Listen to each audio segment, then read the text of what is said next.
Hey guys, it's Dan from Shastabubba Adventures, and today I'd like to give you my long-term review of the Visp rain shell from Enlightened equipment.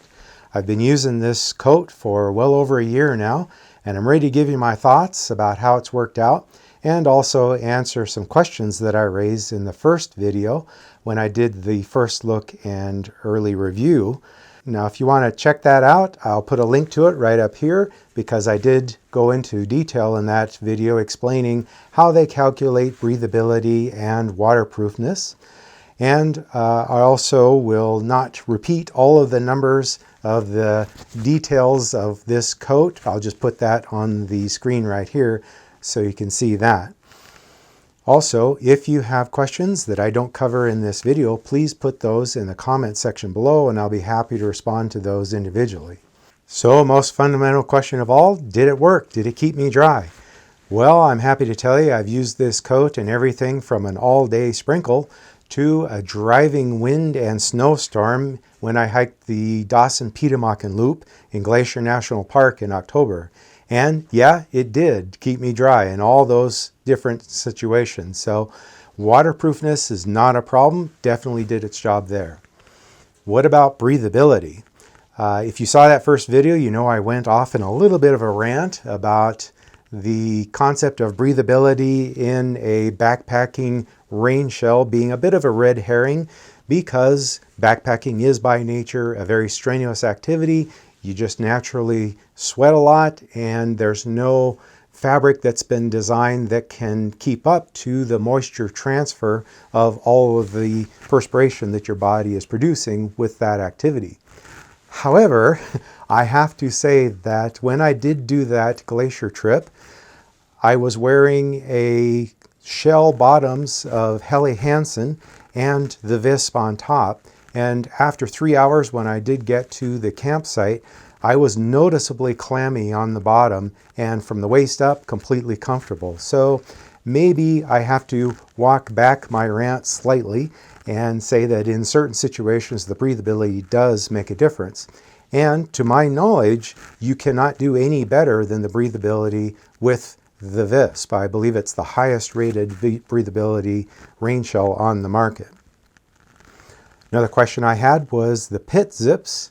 Now, I was mentioning in that video that I've never actually owned a shell that had pit zips before because I thought they were unnecessary weight. And I was also a little concerned about the potential for friction and maybe even building up a sore spot on my torso from the zipper being there. Happy to report that I never even noticed it. It was not a problem at all when I was hiking. And I did use the pit zips on a few occasions to vent excess heat, and it worked well for that. So at this point, I'm a fan of pit zips, and I'm glad that they are on this coat. Now, the Visp is designed with these extra long sleeves, and I have to say I'm kind of neutral on those. I found them to be okay in camp and when sleeping to provide just a little bit of extra warmth. That was okay. And the fact that they have these Velcro closures helps for them to stay rolled up when I do want them to stay out of the way. That worked good. On the other hand, I was hopeful that they would provide some protection for my hands when I was hiking so I wouldn't have to wear gloves. But that didn't really pan out. And, you know, it's reasonable because when you're hiking along with trekking poles, every step my arm comes up above the level and so the sleeve just naturally slides down. Didn't really provide that much protection for my hand. So that part was not the benefit that I'd hoped for. So overall, I'd have to say slight benefit, mostly they're just a wash. Another concern I had was the number 3 waterproof zipper. Now, because it's a waterproof zipper, it's very tight, and I was concerned that that might not hold up over time. After over a year of use, I can report that I haven't had any problems with it. The zipper hasn't failed, so I'm okay with the number 3 zipper. It's been just fine. Now, I do want to give special mention to the design of the hood. I mentioned that in the first video, how it seemed to really stay snug on the top of my head. On that Dawson-Petermocken trip, I was experiencing wind gusts up to 60 miles an hour and the hood stayed placed. So this has got to be the best hood of any rain shell that I've ever had. And even in that extreme situation, definitely did its job. So I really think that's a plus, the design of the hood. As far as cons, I will still say that I wish that there were hand warmer pockets, just because I find that convenient when I'm around camp, setting up camp, and want to, maybe stow a lighter or bear spray or something like that in the pockets. So I would like for Enlightened equipment to offer hand warmer pockets just as an option. I know not everybody is going to want them, but it'd be nice to have that as an add-on.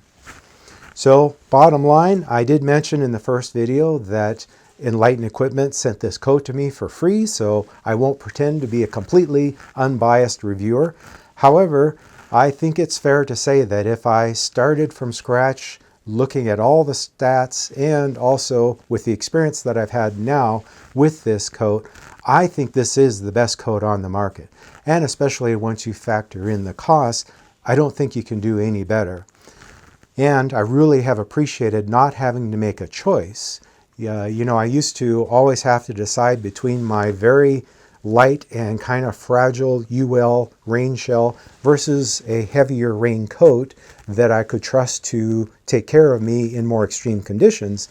At 6 1/4 ounces, I never have to decide whether to take this or not. It's obvious that I'm going to take it. And again, that Dawson Piedmont trip definitely showed that this coat could stand up to any extreme conditions that I would throw at it. So without reservations, I can highly recommend this coat. All right, guys, that's it for today. Thanks for watching. I'll see you next time.